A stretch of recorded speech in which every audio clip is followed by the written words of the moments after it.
दोस्तों अक्सर आपको जो है मेरी तरफ से भी ये सुनने को मिला होगा और ओवरऑल सुनने को मिला होगा कि आप जो है दूसरों की मिस्टेक से जो है सीखें, इंस्टेड उन मिस्टेक्स को खुद करें। हालांकि प्रैक्टिकली आपको करना होगा तभी सक्सेस मिलेगी, बट दूसरों की मिस्टेक्स, दूसरों का कहा कहीं ना कहीं मानना ज़रूरी होता है। उस पर जो है इंप्लीमेंट करना है नहीं करना बात की बात है, बट उस पर सोच विचार ज़रूरी है। पीटर लिंच एक ऐसा ही नाम है स्टॉक मार्केट का जिनका नाम और काम दोनों बोलते हैं, और उनकी ही बुक से जो है कुछ लर्निंग्स मैं इस सीरीज में शेयर करने जा रहा हूं। फिलहाल के तौर पर सीरीज का नाम होगा ज्ञान विदिशान, प्लेलिस्ट पर अवेलेबल होगी। आज दो लर्निंग्स जो है फटाफट जो है डिस्कस करेंगे इस वीडियो पर। इसके अलावा इसके 3 4 5 पार्ट्स आएंगे, क्योंकि ये कहीं ना कहीं स्टॉक मार्केट के लिए जरूरी है, और रियल लाइफ एग्जांपल्स जो इंप्लीमेंट आप कर सकते हैं, जो प्रैक्टिकली आपको समझने में हेल्प करेगी, वो बात करेंगे। और एक चीज और, पीटर लिंच की जो है बुक्स वगैरह जो है समझने के बाद जो मैं समझा हूं वो आप तक लेकर जा रहा हूं। अब वो खुद क्या कहना चाहते हैं, किस लेवल तक कहना चाहते हैं, वो तो खैर हम अपने हिसाब से ही जज कर सकते हैं।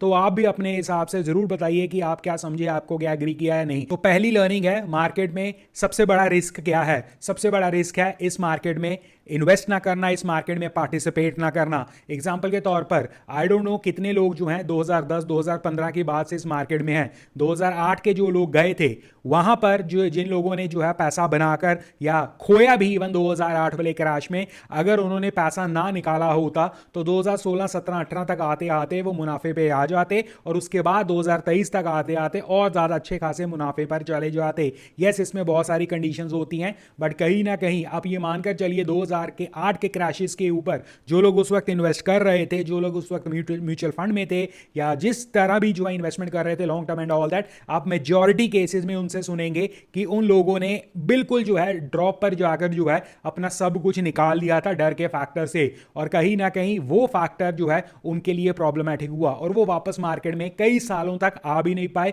डर की वजह से। और यही हमें सोचना चाहिए, आप जो भी कर रहे हो, जितना भी कर रहे हो, रिस्क मैनेज के हिसाब से जैसा भी कर रहे हो, इस मार्केट में प्राइजेस या इस मार्केट में जो है ऊपर नीचे का रिस्क नहीं है, इस मार्केट में ना रहने का ज्यादा रिस्क है। और अगर आप मार्केट की कैलकुलेशंस कर कर देखें और या कुछ एक्सपर्ट्स की जो एनालिसिस में बिलीव रखते हैं वहां देखें, तो मार्केट जो है 365 दिन जो है राइज में नहीं रहती, बहुत लिमिटेड टाइम में जो है मार्केट जो है राइज में रहती है। और उस राइजिंग मार्केट्स के दिनों में भी बिल्कुल आप ऐसा समझ लीजिए 10-20% ऑफ द डेज ही ऐसे होते हैं जहां पर आपको पूरा का पूरा फ्रूटफुल रिजल्ट मिलता है। तो उस तरह की टाइमिंग करना इज नेक्स्ट टू इम्पॉसिबल, नहीं हो सकती। और ये सबसे बड़ा रिस्क है मार्केट में, कि मार्केट में इन्वेस्ट ना करना और मार्केट का सोचना कि ये गिरेगा, इसमें ये होगा वो होगा। एग्जांपल के तौर पर एक और एग्जांपल देता हूं, मार्केट जब लास्ट टाइम इस बार की बात नहीं कर रहा हूं, 2013, 14, 15 की बात कर रहा हूं, जब तब जो है 8,000, 9,000 पर गई, लोगों को लगा ये मार्केट बहुत हाई है। 10,000 पर गई, लोगों को लगा बहुत हाई है, तब 6,000 की बातें हो रही थी, 7,000 की बातें हो रही थी।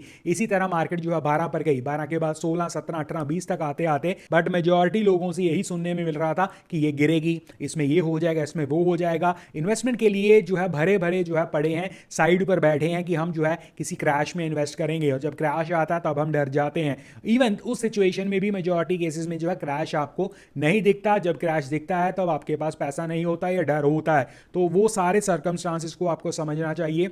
मार्केट में ना होना अपने आप में सबसे बड़ा रिस्क है। तो ये है वो पहली लर्निंग जो आई थिंक हमें जो है सीखनी चाहिए। नंबर 2, अक्सर हम मानते हैं कि फंड मैनेजर्स हमसे ज्यादा बढ़िया कर सकते हैं, जो कि कुछ हद तक सही नहीं है। फंड मैनेजर्स के ऊपर बहुत रिस्ट्रिक्शंस होती हैं। फंड मैनेजर्स जो हैं काफी रूल्स एंड रेगुलेशंस के अंडर जो है कई ऐसी चीजों पे इन्वेस्ट भी नहीं कर सकते जहां मे बी आप as a individual player risk ले सकते हैं। वो रिस्क जो है उतना ही कम ले सकते हैं, बट वेयर एज जब हम एज ए रिटेल इन्वेस्टर एक खुले तौर पर जो है इन्वेस्ट करते हैं, हम छोटी कंपनियों में भी इन्वेस्ट कर सकते हैं, हम पेनी स्टॉक्स में भी इन्वेस्ट कर सकते हैं, हम जो है एक जिस तरह भी करना चाहते हैं वो कर सकते हैं। तो फंड मैनेजर्स के अगेंस्ट हमारे पास एज ए रिटेल इन्वेस्टर के पास ज्यादा बड़ा एडवांटेज होता है। उस एडवांटेज को पूरी तरह से हमें जो है कैश इन करना चाहिए, और वो कैसे कैश इन होगा, स्टडी के बेसिस पर। तो ये सभी जो है ये टीचिंग्स पीटर लिंच के द्वारा ही है, जो मैं समझ पाया वो मैंने आपको बता दिया। एग्जांपल के तौर पर अगर मैं आपको बताऊं कि कोई XYZ शेयर है जिसकी जो है खबरें बहुत खतरनाक हैं, जिसमें न्यूज जो है